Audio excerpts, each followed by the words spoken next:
From Lagos, the nation's commercial capital, this is the News at 10. Live from Channels Television. Reporting tonight, Ayotunde Balogun.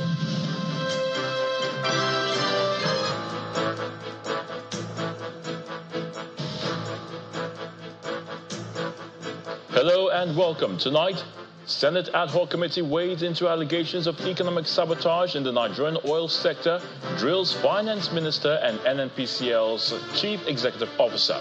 Mr. Melekari says, "We are not thieves." Northern states enforce curfew, count losses during the August protest, and looting by thugs as army arrests officer for killing a teenager in Kaduna State.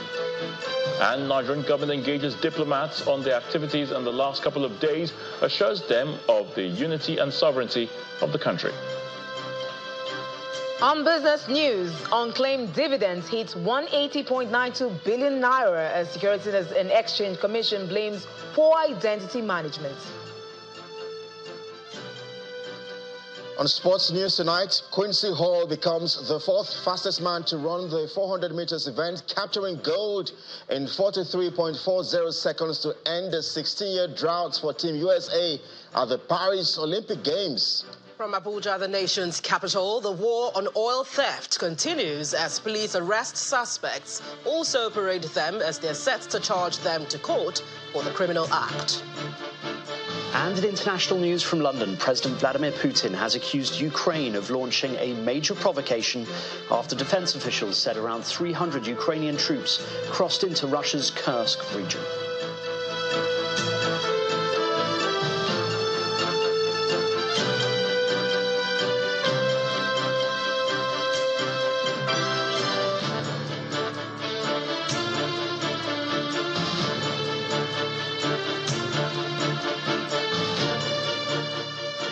We are not criminals or thieves. We are faithful and have nothing to do with sabotage of the nation's economy. This is according to the Group Chief Executive Officer of the NNPCL, Mr. Melekari, during presentations before the Senate Ad Hoc Committee investigating alleged economic sabotage in the petroleum industry in Abuja. The chairman of the committee, Senator Kweyemi Bamidele, who presided over the maiden interactive session, asserts that no one will be exempted from scrutiny in the ongoing investigation. Our National Assembly correspondent, Gloria Umezuke, reports. Stakeholders in the oil and gas industry, as well as members of the Executive Council, appear before a Senate ad hoc committee investigating alleged economic sabotage as the maiden interactive session commences. The distinguished chairman to then come to the podium. The leader of the Senate, who doubles as the chairman, sets the tone, making clear that no one is on trial. Specifically, the Federal Executive Council approved $1.5 billion for the turnaround maintenance of the Port Harcourt refinery. Yet, this investment has not yielded significant returns. For us in the Senate, and of course now in the National Assembly, we believe it is unfair and unpatriotic to treat government business as an orphan. Ministers in this session, which precedes a public hearing, vows to tender every necessary information required for a successful probe. We're also committed to supporting Dangote refinery. We are committed to supporting the modular refineries. And we have been resolving whatever issues that are brought to our attention, from time to time. I believe that it is important that the Senate, ensure that we do a live broadcast. We must seize this opportunity. Amongst other things, we must seize this opportunity to maximize the whole oil and gas sector value chain. And that's why we are here to discuss what it will take to get us really moving and maximizing. Visibly disturbed over what he describes as frequent media attacks on his person, the NNPCL Group CEO absolves the company over allegations of theft or national economic sabotage. NNPC has nothing to do with imports of products that are substandard. For me and my colleagues in the NNPC, even by conviction of faith, Mr. Chairman, we will do nothing. We believe there is eternal accountability, Mr. Chairman. Even if you don't unravel what is happening, we know that God knows. and that God will hold us accountable. And we're after no one. We are persecuting nobody. We are not criminals. We are not thieves. We are serving our country, and we believe very, very strongly that we're faithful, loyal to this country. The oil and gas industry is bleeding, Mr. Chairman. We can't speak. There are things we know we don't say. And that's why I agree with the Honourable Minister that even the things we wouldn't say, we'll say them when the right time comes. In the no-holds-barred session, other stakeholders quickly bare their minds. We have been unfairly treated, not only by the Nigerian press, but the very senior Nigerians, of high places, because of misinformation. IPMAN that have the retail outlets should not be distorted by allowing monopoly to set in. Should Nigeria protect its infant industries in order to encourage investment? Should local refineries have preferential access to Nigerian crude? In forging a way forward, the Senate Ad Hoc Committee has given stakeholders a few weeks to tender their documents, assuring that this investigation under the 10th Assembly will not be business as usual as it fixes September 10 to 12, 2024 for a public hearing. From the National Assembly, Gloria Umezuke, Channels Television News. The Minister of Foreign Affairs, Ambassador Yusuf Tugar, is pledging the federal government's commitment to the protection of the lives of its citizens as well as foreigners. Meanwhile, the Department of State Service has confirmed that it is interrogating 7 Polish nationals following their involvement in the protest in Kano State. Our correspondent, Sarah Chimugu, reports. The Minister of Foreign Affairs, Ambassador Yusuf Tugar, leads the federal government team at this meeting with members of the diplomatic corps.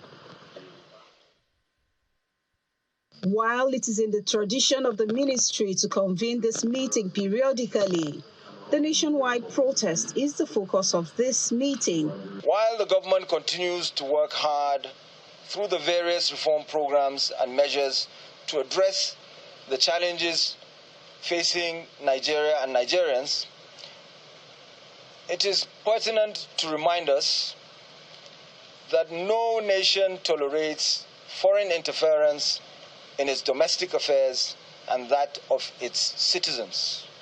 The team also highlights the federal government's effort at ensuring socio-economic development, especially the impact on debt servicing, food security, job creation, and investment.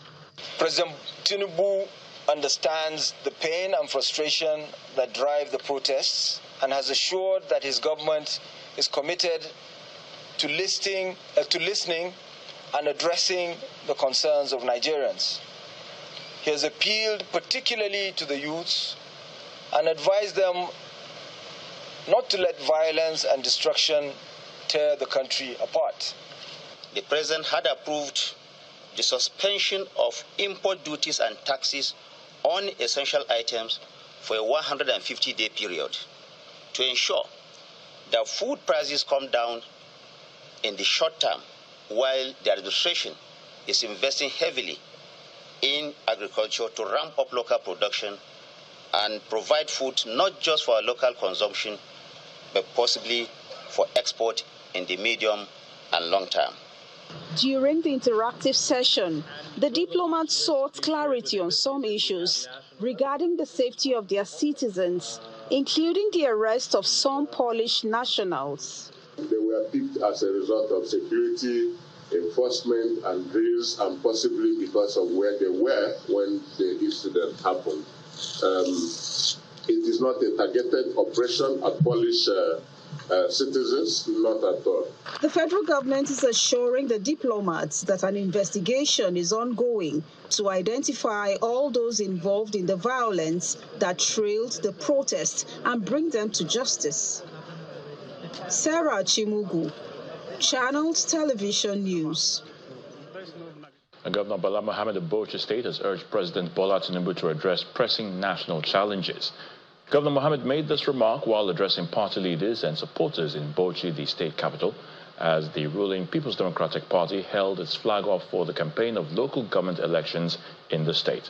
He said the All Progressives Congress has learned nothing from recent happenings in the country pointing out that the policy thrust of the federal government is not working, but rather causing more pain for the people.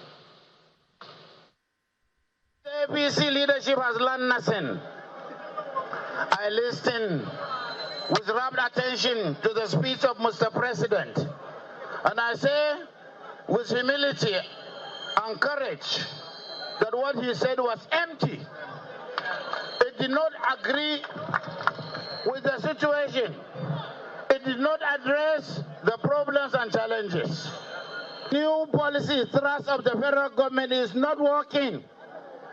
They have to understand that. It is their problems. It is their program that has caused all this problem. So they have to change. We in Bauchi are ready to change. Because change is the only thing that is constant. We have to change our ways to address the problems of this youth. Not to think that we can pass the buck and blame the governors or blame the local governments. I have heard, and with regrettable attention, some of the ministers of the federal government are saying that we have been given 70 trucks. We have been given 500 and something million. How much did the federal government make? What have they done with it? Why should they bring a policy that is causing pain? On your behalf, I'm telling Mr. President Tinubu to change his policy because it's not working. Because anything he does, he's our leader.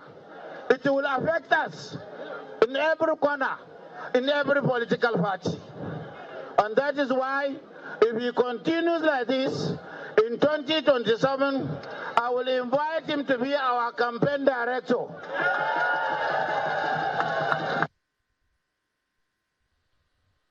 It's Wednesday and is meant to be the 7th day of the nationwide protest by some group of young Nigerians who are aggrieved over the state of affairs, mostly the cost of living in the country.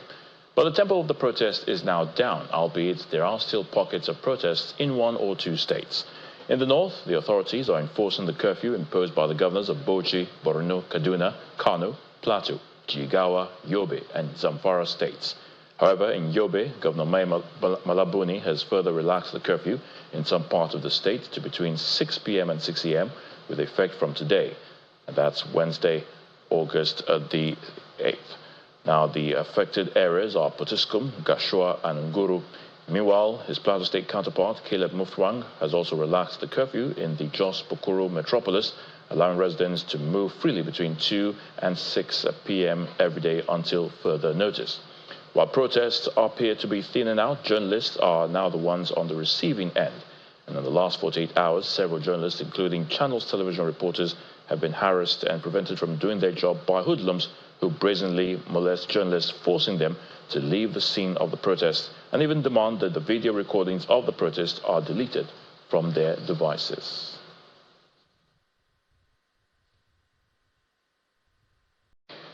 In part two, after the break, the Chief of Defense Staff, General Christopher Musa, bemoans change of government by the military in some West African countries, says action a threat to democratic values in the region.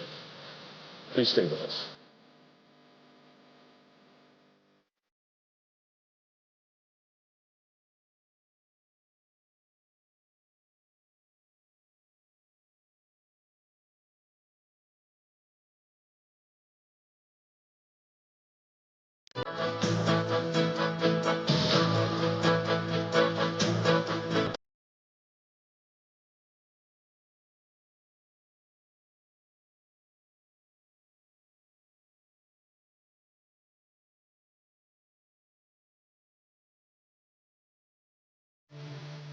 Welcome back. If you've just joined us, you're watching the News at 10 coming to you live on Channels Television from Lagos.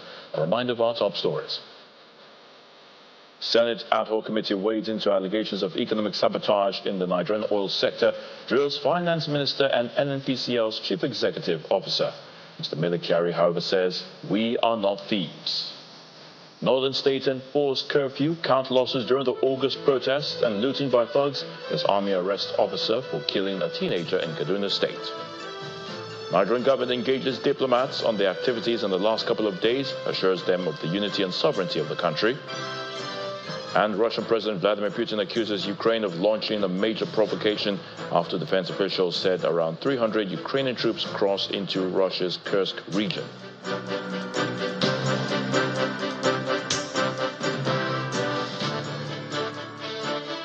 The Plateau State government has announced a relaxation of the 24-hour curfew previously imposed on the Jos Bukuru metropolis due to the improving security situation. The State Director of Press and Public Affairs, Mr. Gyang Berry, announced this in a statement where that from Wednesday, August the 7th, 2024, residents are allowed to move freely between 2 p.m. and 6 p.m. daily until further notice. Meanwhile, Governor Caleb Mutfwang is calling for unity among residents and made the call when he met with stakeholders from Jos North local government area.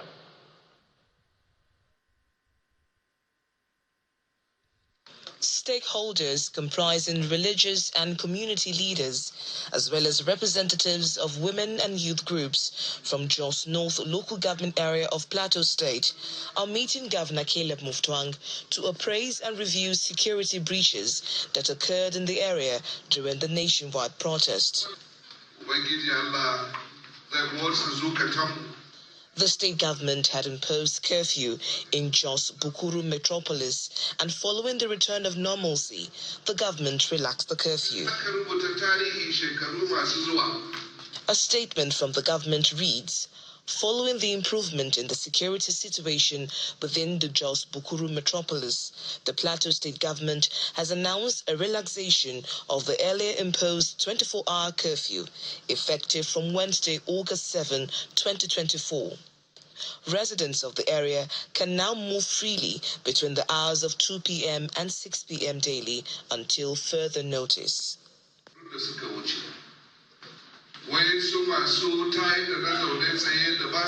The governor wants stakeholders to close ranks for the development of the state. The only way we will not lose this opportunity is to put heads together as leaders. We are the leaders on duty now.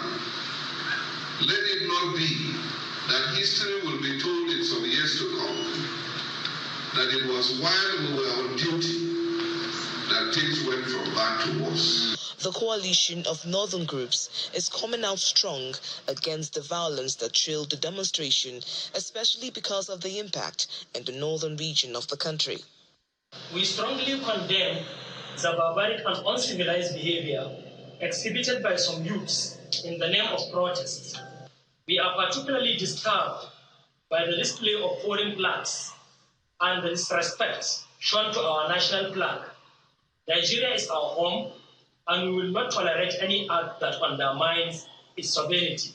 Meanwhile, a 16-year-old boy was killed in Samaru area of Zaria in Kaduna State during the demonstration on Tuesday, August 6, 2024. The teenager is reported to have been shot by a soldier while enforcing the 24-hour curfew imposed by the Kaduna State government.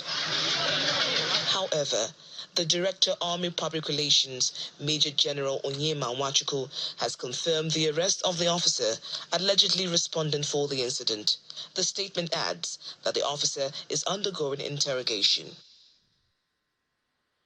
In Rivers State and earlier in the day, our correspondent Deborah Agbalama reported that a group of thugs had positioned themselves directly opposite the Federal Secretariat, where protesters gathered, intimidating and even chasing away the protesters.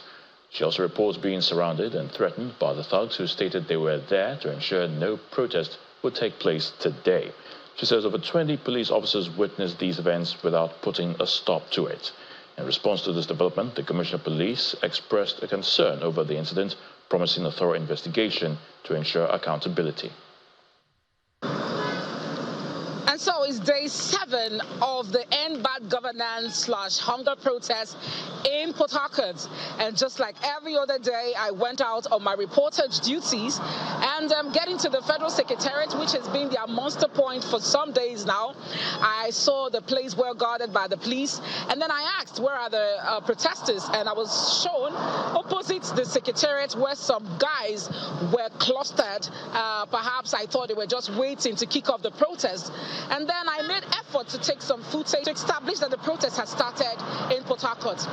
As I was just done taking their footage, I turned to take some more footage, and then I saw myself in between over 10 guys. They clustered around me, and then they inquired to know who I was. I showed them my ID, and they said they were here to stop the protest, and said that the only way they would let me go free is if I delete those videos. And then they threatened to take my tab. I pleaded, and at that point I opened the tab for them.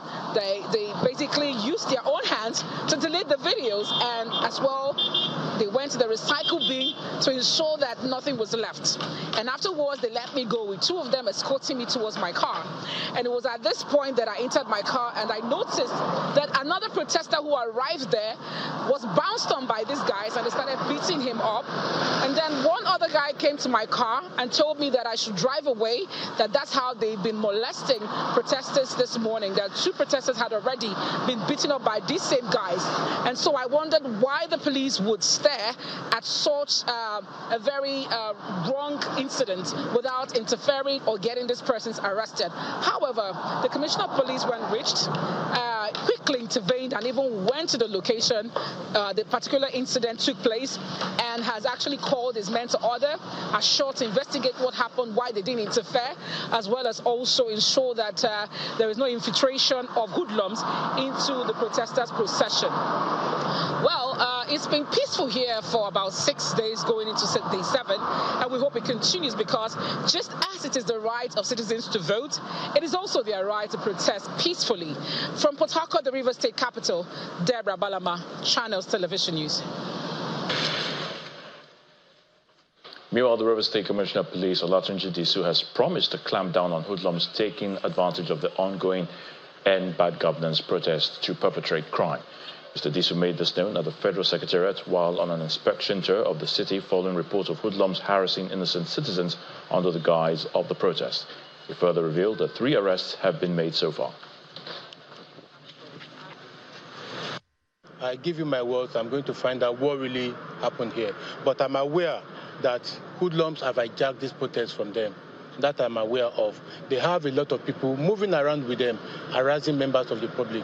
About 1 hour ago, we just arrested 3 people who went around stealing POS among the protesters. We have thugs. We have people who have been stealing wipers from people's vehicles. They have been trying to burn tires everywhere, and policemen have been going immediately to extinguish them.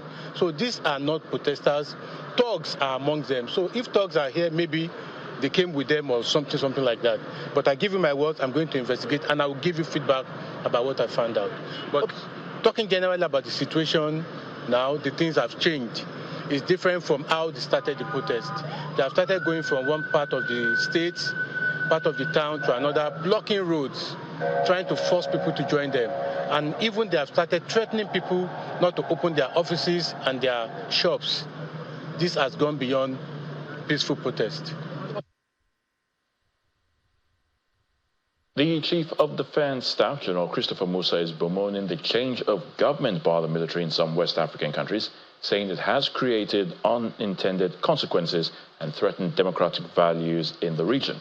While speaking in the nation's capital of Abuja at the 42nd ordinary meeting of the ECOWAS Committee of Chiefs of Defense Staff, General Musa says the threat of military takeover of government must be destroyed, adding that it negates the core values and responsibilities of the military profession. It's a meeting of top security chiefs from ECOWAS member states who converged on the defense headquarters in Abuja for the 42nd ordinary meeting of the region's Committee of Chiefs of Defense Staff. Issues of unconstitutional change of government and the activities of terrorists dominate discussion. Recent challenges like the military coup in some countries in the region have had unintended consequences and have threatened our collective democratic values. This trend must be discouraged as it negates our core responsibilities as military professionals. Let me therefore use this opportunity to emphasize that as democratic countries, we, the military, must uphold democratic values in line with our various constitutions. The activities of terrorist armed groups and violent extremist groups, intercommunal conflicts, as well as transnational organized crime networks, including cyber insecurity, banditry, misinformation and disinformation, have continued to undermine peace and security in our region. The need to curtail the movement of small and light weapons and absolute support for democracy is also brought to the fore. The illicit movement of small arms and light weapons in our region has reached alarming levels. We must therefore develop new mechanisms to complement the existing ECOWAS Convention on Small Arms and Light Weapons to effectively prevent further proliferation of these weapons. Let me also, at this point, that we need to ensure that democracy continues to flourish in our town region. For the Minister of Defense, a collaborative approach to tackling the region's security challenges has become imperative. The security landscape of West Africa is presently marked by both complex challenges and opportunities for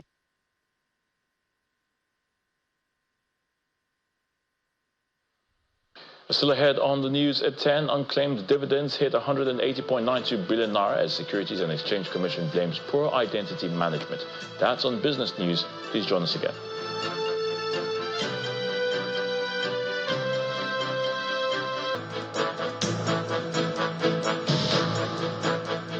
Welcome back. Medical doctors in Ogun State have commenced an indefinite industrial action over unresolved issues concerning their allowances. It was gathered that the industrial action, which commenced on Tuesday, is hinged on the pay disparity between federal and state medical workers. The chairman of the Nigerian Medical Association in the state, Dr. Kule Ashimi, confirmed commencement of the strike at a press conference in Abeokuta, the state capital. According to him, the core of the doctors' grievances lies in the reviewed consolidated medical salary structure, which they believe should be implemented to stem the exodus of medical professionals from Ogun State. So let's head to the nation's capital now, and Gloria Mezoke is standing by to give us the very latest from our Abuja studios. Hello, Gloria. Thank you, Ayo. Here in the nation's capital, the Nigeria police force has announced the arrest of an 8-month-old pregnant woman who is the leader of an oil bunkering syndicate, along with her husband and 6 others over their involvement in aiding and abetting an organized syndicate specialized in tampering with oil pipeline and stealing therefrom. Addressing a news conference in Abuja on the achievements of the IGP's Special Task Force on Petroleum and Illegal Bunkering, the Force Public Relations Officer, Mr. Olumuyiwa Adejobi, says as part of the IGP's efforts to boost the anti-oil theft activities of the Nigeria Police Force, there's been tremendous support to the Nigerian Navy via the NPF Marine Unit and the purchase of additional 20 boats for the Marine Unit to be delivered soon. The Force Public Relations Officer equally said that the IGP has also charged the head of all tactical units to ensure prompt prosecution of suspects for forfeiture of stolen items, products, and exhibits. In light of this strategic operational decision and deployment, over the past 4 weeks, our dedicated operatives have made significant strides in curbing the illicit activities surrounding petroleum theft and illegal bunkering. We will continue to intensify our efforts to ensure that security and integrity of our nation's petroleum resources, of course, are maintained, while the police is reassuring the general public and, of course, the Nigerian government of our continuous engagement strategies to make sure we tackle and continue to fight this economic sabotage, societal menace of oil theft and pipeline vandalism. Gentlemen of the press, in total, we were able to recover 250,000 liters of crude oil, 350,000 liters of AGO, and 13 trucks recovered, 17 persons arrested, and 118,000 liters of PMS recovered from all these criminal activities. The Speaker of the House of Representatives is emphasizing the need for vocational entrepreneurship and skill acquisition institutions in Nigeria. The Speaker stated this while declaring open a public hearing on a bill for an act to establish National Polytechnics Commission and 2 other bills seeking to establish federal vocational and skill acquisition centers. According to Honorable Tajuddin Abbas, who was represented by Honorable Jesse Onwakalusi, vocational education and skill acquisition would serve as a catalyst for rapid industrialization and the development of the economy. He says this will also promote the quest for sustainable human capital development required for a self-reliant society.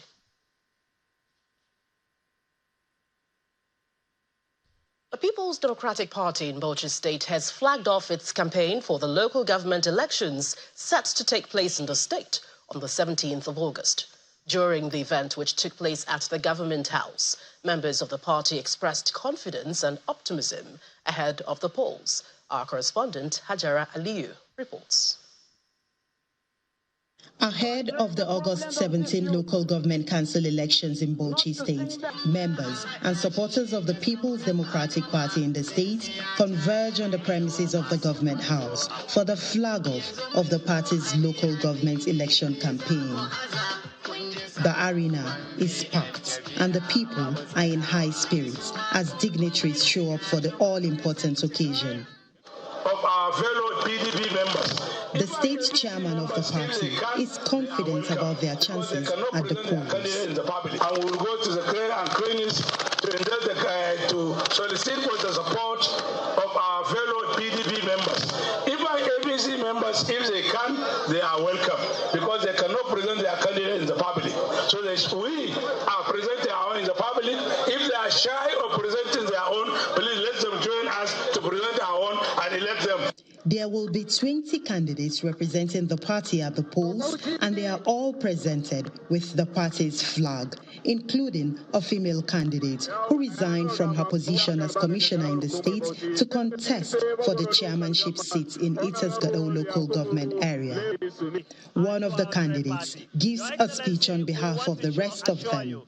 We are quite aware of the enormity and the gravity of the task that lies ahead. And we want to assure you that we are deeply committed to deliver our mandate with full responsibility. Governor Muhammad takes a swipe at President Bola Tinubu's administration and is confident about the chances of the PDP at the 2027 general elections. I listened with rapt attention to the speech of Mr. President, and I say with humility and courage that what he said was empty. New policy thrust of the federal government is not working. They have to understand that. It is their problems. It is their program that has caused all this problem. So they have to change. We in Bauchi are ready to change. If he continues like this, in 2027, I will invite him to be our campaign director. The PDP are clearly optimistic about their chances in the election. Hajara Aliyu, Channels Television News. Well, that's it from the nation's capital. For more on the news at 10, it's back to Ayo in Lagos. Thank you so much, Gloria. Samsung Electronics Company Limited, one of the leading gadget manufacturers, have unboxed a new era of Samsung AI TV for its customers. The head group of consumer electronics, Samsung Electronics West Africa, Mr. Ajay Kumar David, who is speaking at the launch of the new AI TV brand, says the new television offers Neo-Q LED 8K with advanced processors and powerful AI-driven features. Did you get a new TV? Yeah, it's really quiet. Dear experience of viewing a big screen in the comfort of your home with a Samsung television have been advanced with the unveiling of the new Samsung's AI TV 2024 Neo QLED 8K.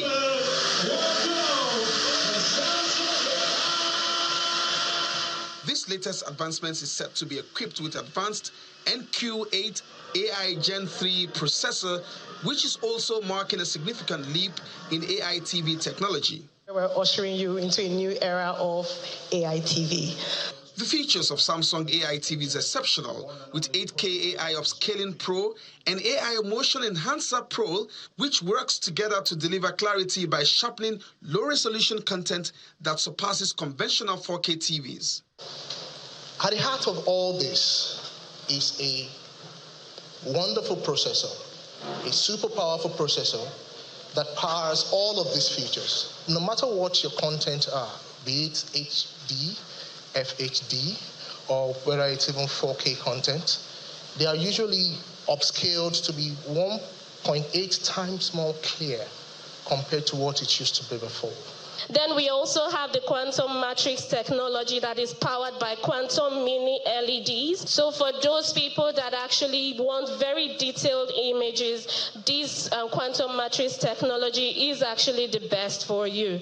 So with the Q Symphony, you can actually get an immersive sound experience. According to the team, Samsung AI TV is affordable for its loyal customers and can be purchased with zero interest rate. You're getting this product at the best price you can ever have it. You're going to be getting amazing gift items worth about 1.5 million naira when you pre-order for this product. Bring your whole TV, get amazing discounts, and get the new Samsung AI TV. The head of Group Consumer Electronics, Samsung, assures customers real and potential of a long-span technology that has not been offered by any other competitor. What we have right now is not available with anybody in the market right now, because what we are trying to do is give that innovation, lead the innovation, give the brilliant picture quality and the product, which takes a lot of time for anybody to follow. With the new Samsung AI TV in the market space, the company says it is redefining TVs, smartphones, and other gadgets to deliver a seamless connected experience through its smart ecosystem.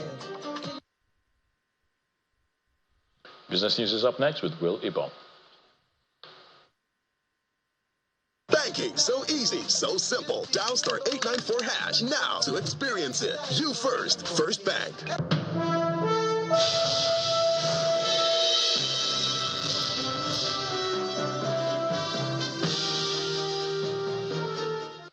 Thank you, Ayotunde. The Securities and Exchange Commission, SEC, is blaming poor identity management for Nigeria's rising unclaimed dividends, which has weakened investor confidence and increased fraud. According to the SEC, unclaimed dividends stood at 180.92 billion naira in March this year, despite the introduction of the e-dividend mandate management system. The SEC Director General, Mr. Emomotimi Agama, stresses the need for better investor education and new innovations as essential to resolving the issue.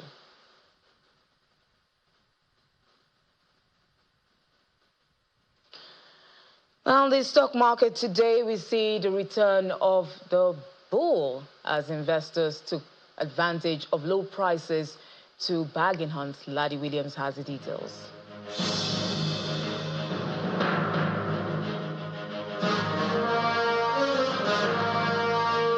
Hello and welcome to the midweek trading close. After 2 days of negative closes, the NGX all-share index makes a comeback, 0.20%, 97,119 points for the all-share index. And we see the market cap 55 trillion. Let's look at the sectoral performance. We're seeing the banking counter continuing in bullish territory, 0.97%, with most of the tier 1 banks up today. Consumer goods down 0.30%. I would say the oil and gas counter 0.11% up. So Orlando share price actually going up today. Then let's look at the market move. We'll see investors bought the dip again today on MTN Nigeria, closed up by 0.28%, 180 naira per share.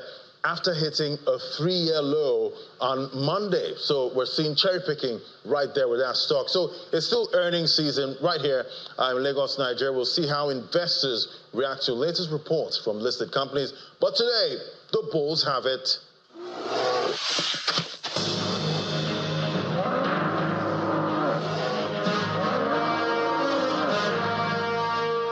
Thank you, Ladi. Let's see how other major equities perform today. Business News is back to you, Ayotunde. Banking, so easy, so simple. Dial *894# now to experience it. You first, First Bank.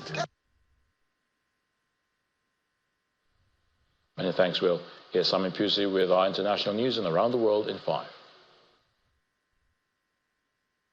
Good evening and welcome to the channel's studios here in London with your international news around the world in 5. President Vladimir Putin has accused Ukraine of launching a major provocation after defense officials said around 300 Ukrainian troops had crossed into Russia's Kursk region. Fighting is reportedly ongoing in the area as Moscow said troops supported by 11 tanks and more than 20 armoured combat vehicles crossed the border near the town of Sudza, 10 kilometres from the front line. Thousands of people have left their homes in the region, officials said. Ukraine has yet to comment on the Russian allegations. Speaking ahead of a meeting of the Security Council in Moscow, Mr. Putin accused Ukrainian forces of firing indiscriminately at civilian buildings and residences. A Thai court has ordered the dissolution of the Reformist Party, which won the most seats and votes in last year's election, but was blocked from forming a government. The ruling also banned Pitalim Jaranrat and 10 other senior figures from politics for 10 years. The verdict from the Constitutional Court was expected after its ruling in January that Move Forward's campaign promised to change royal defamation laws was unconstitutional. The court had said changes to the notoriously harsh lèse-majesté law was tantamount to calling for the destruction of the constitutional monarchy. Tim Walz touted his rural roots and said Donald Trump would take the US backwards as he appeared for the very first time as Kamala Harris's running mate at a raucous Democratic Party rally. At the event in Philadelphia, the party's new nominee for vice president said that their Republican rivals in November's election were weird as hell. Like all regular people I grew up with in the heartland, J.D. studied at Yale, had his career funded by Silicon Valley billionaires, and then wrote a bestseller trashing that community. Come on! That's not what middle America is. And I gotta tell you, I can't wait to debate the guy. The Minnesota governor spoke in front of thousands of supporters just hours after he was announced as Miss Harris's pick for the role. The Trump campaign, meanwhile, was quick to attack Mr. Walz as a dangerously liberal extremist. Violent crime was up under Donald Trump.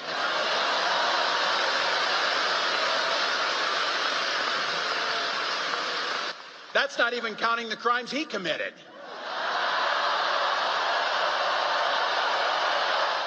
A helicopter has crashed in a forest outside Nepal's capital, Kathmandu, shortly after taking off, killing all 5 people on board. It is the latest of more than a dozen air crashes in the mountainous region since 2000. Police confirmed all 4 passengers were Chinese nationals, 3 men and 1 woman, while the pilot was a Nepali male. Local residents saw a fire emanating from the forest and alerted authorities. More than 360 people have died in plane or helicopter crashes in Nepal in the past 24 years. A Polish man has been found guilty of assault after punching Danish Prime Minister Mette Frederiksen. A court in the capital Copenhagen sentenced him to 4 months in jail, deportation and a ban on entering Denmark for 5 years. The 39-year-old man, who has not been named, told the court on Tuesday that he had drunk too much to remember what had happened. Miss Frederiksen suffered minor injuries when she was punched on the shoulder during the encounter in a square in the city in June. Connie Chiume, a veteran South African actor who appeared in Marvel film Black Panther, has died at the age of 72. The multi-award-winning actress starred in several South African TV shows, including Rhythm City, Zone 14, and most recently, Gomorrah. Chume was a trained teacher but later became a household name on mainstream television. Her family say she died at a Johannesburg hospital on Tuesday afternoon. And a park fire in Sacramento has grown into California's 4th largest fire on record. This incredible time-lapse footage of the blaze vortex shows the fire getting more and more intense as smoke continues to envelop the sky. The blaze has burned through more than 414,000 acres and prompted evacuations in the Mill Creek area. Tinder-dry forests, high temperatures and steep canyons have made it difficult to fight the blaze, which has destroyed around 640 homes and other structures so far. And that's your international news around the world in 5. Now back to the Channel's studios in Lagos. And the main news again. The Senate Ad Hoc Committee today waded into allegations of economic sabotage in the Nigerian oil sector as it drilled Finance Minister and NNPCL's Chief Executive Officer, Mr. Melekere, however, said, "We are not thieves." That's the news at 10. Many thanks for watching. I'm Ayotunde Balogun. Have a good night.